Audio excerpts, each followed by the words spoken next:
नमस्कार, मैं हूं श्री नारायण तिवारी और आप देख रहे हैं नेशनल न्यूज। महाराष्ट्र सरकार स्थिर है। महाराष्ट्र सरकार 5 साल चलेगी।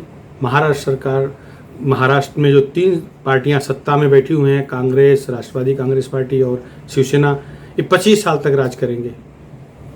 यह मैं नहीं कह रहा हूं, ये कोई ज्योतिषी नहीं कह रहा है। ऐसा दावा शिवसेना के प्रवक्ता, मुख्य प्रवक्ता, विश्व प्रवक्ता संजय राउत करते रहते हैं। राष्ट्रवादी कांग्रेस पार्टी के सर्वेसर्वा शरद पवार जी, जो मजे भजे राजनीतिज्ञ हैं, एक चतुर चाणक्य हैं, वो भी गाहे बेगाहे कहते रहते हैं कि 5 साल तो सरकार स्थिर है, रहेगी ही रहेगी, इसके बाद भी हम साथ में रहेंगे। देखिए, राजनेता कुछ कहते हैं तो इसमें कोई मतलब होता है, हवाई बात नहीं होती।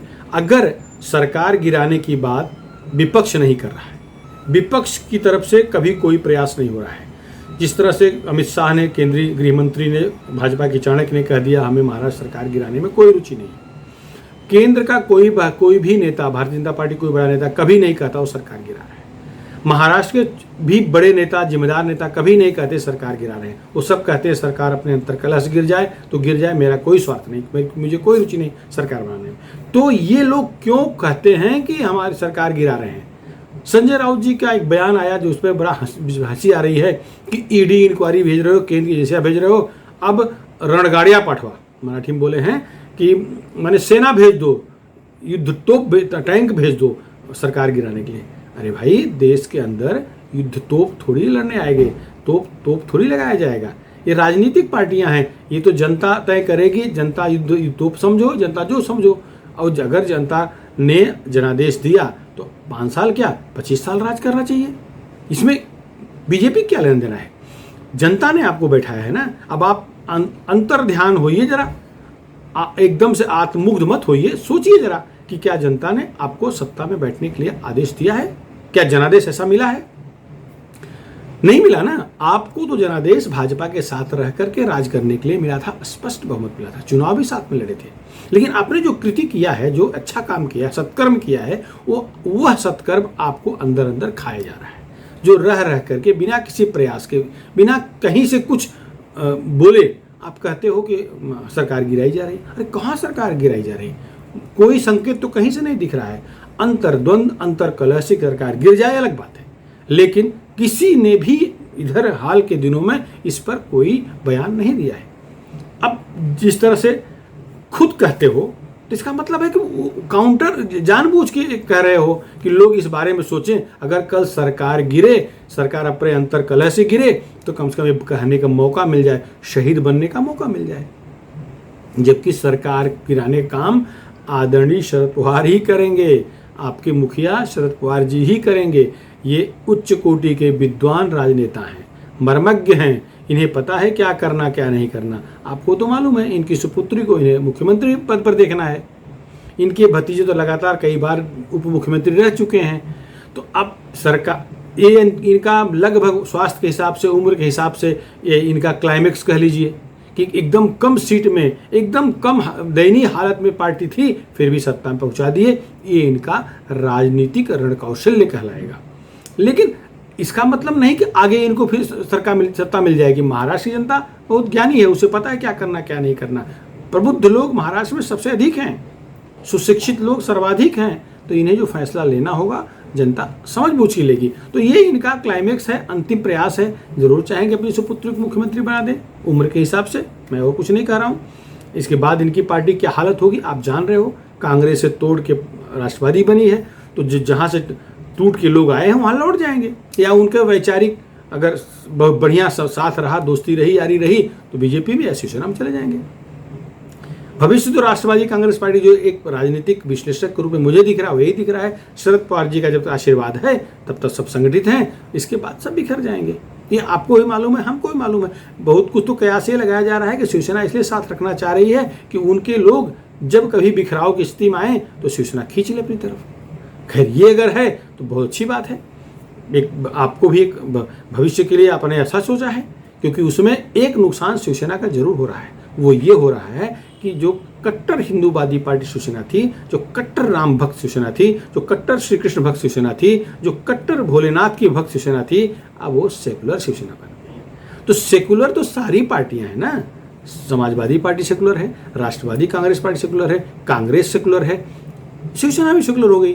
तो जो सेकुलर वोट है उनका विभाजन तो सेकुलर में ही होगा ना। कट्टर हिंदूवादी वोट सेकुलर की तरफ लौटेगा, असंभव है। भगवा देखकर जो वोट मिलता था, भगवा भगवान का रंग से बना है, भगवान से भगवा बना है, केसरिया से केसरी नंदन हनुमान जी के नाम से केसरिया बना है। तो जो केसरिया झंडा है, जो भगवा झंडा है, जो भगवा झंडा भगवती माँ भगवती का झंडा है, भगवान का झंडा है, शिवाजी महाराज का झंडा है, राणा प्रताप का झंडा है, वो झंडा संभाजी राजे का झंडा है, वो झंडा जिनको पसंद है वो और किसी झंडे के नीचे नहीं जाएंगे। अब तो पता है आपको, हम लोग देख रहे हैं जो संपर्क में है शिवसैनिक, उनका यह मानना है कि आगे जब चुनाव आएगा तो किस मुंह से मैदान में जाएंगे। प्रताप सरनाईक का पत्र तो आपको संजय राउत जी याद ही होगा। उस पत्र में उन्होंने स्पष्ट लिखा है कि आपको शिवसेना को क्या करना है।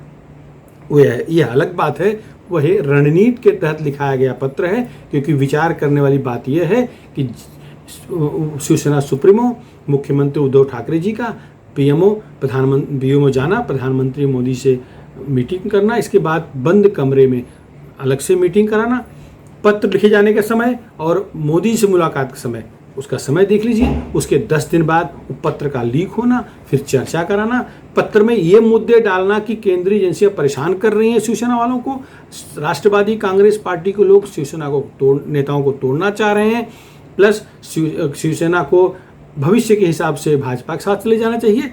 ये सब रणनीति के तहत लिखाया गया पत्र है। प्रताप सरनाईक कोई कमजोर नेता नहीं है, वो भी राष्ट्रवादी कांग्रेस पार्टी से ही आए हैं, उनका भी अपने क्षेत्र में अच्छा जनाधार है। ईडी की कार्रवाई जो हो पैसे का हेरफेर अलग मुद्दा है, अब वो कोर्ट से लड़के निपट लेंगे, लेकिन जिस तरह से उन्होंने पत्र लिखा है वो सब ऐसा लग रहा है वो रणनीति के तहत लिखवाया गया पत्र है। प्रताप सरनाईक के सुपुत्र जो विहंग सरनाईक हैं नगर सेवक, उनका उद्धव ठाकरे जी के चिरंजीव आदित्य ठाकरे से बहुत अच्छा संबंध है और नाइक परिवार और ठाकरे परिवार के करीबी रिश्ते हैं, मातोश्री पर डायरेक्ट आना जाना है। ऐसी स्थिति में सरनाईक का पत्र लिखना ये कोई हवा में लिखा गया पत्र नहीं है, कोई चिंतित होकर के लिखा गया पत्र नहीं है, यह रणनीति का हिस्सा हो सकता है। अब खबर तो ये चल रही है कि सिडको का चेयरमैन सरनाईक जी को बनाया जाना था, कोई नहीं बनने दे रहा है। शिवसेना में कई गुट हैं, इसमें दो राय नहीं, आपको पता, हमको पता, जनता को पता है, लेकिन उद्धव जी ठाकरे के सामने सब सरेंडर रहते हैं। अब वो चूंकि महामंडल का वितरण अभी लटका हुआ, अधर्म लटका हुआ है, इससे उस पर चर्चा करना भी उचित नहीं है। लेकिन पक्का है कि सरनाईक के बहाने शिवसेना के आम जन का आम शिवसैनिकों के बाद बाहर आ रही है, इसमें विचार करने वाली बात है। राष्ट्रवादी कांग्रेस पार्टी नेता शरद पवार जी कहते हैं हर पार्टी को अपने अपने जनाधार को बढ़ाने का अधिकार है, सही बात है। अगर केंद्रीय एजेंसियां जांच करने आ रही हैं तो क्या आपकी पार्टी के जनाधार रोकने आ रही हैं? नहीं। अगर कोई अपराध नहीं हुआ होगा तो अपराध कहां सिद्ध हो जाएगा? कदापि नहीं होगा। अभी देख लीजिए अनिल देशमुख का मुद्दा देखिए, अनिल देशमुख को आज जो ईडी जांच कर रही है, एनआईए जांच कर रही है, सीबीआई जांच कर रही है, कोर्ट के आदेश, हाई कोर्ट के आदेश, सुप्रीम कोर्ट के निर्देश पर जांच चल रही है ना।